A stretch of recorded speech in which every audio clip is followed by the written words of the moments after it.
The MLA of Maulai constituency, PT Saukme, had also spoken to the media and asserted that should the government include members of various civil societies in the peace committee, it should also include all pressure groups of Maulai and not just a selected few, as all had been witnesses to the situation since the 13th of August 2021.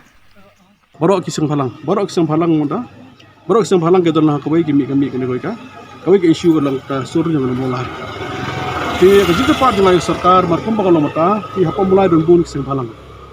Jika sarkar belum mata, jika khat mata benekren dalam tengah isu FKGP but HYC. Di nama kajingkan kan long lasai kesini, kajingkan part nak kadang jongai ke sarkar. Bagian ikut dia borok kisang phalang na Maulai. Kemudian mata andru basdang. Bagian dan lang bantah adalah syai hal ni ka peace committee. Nanti committee berak ke jingsuk atau cukup mulai berjelahi berkawai.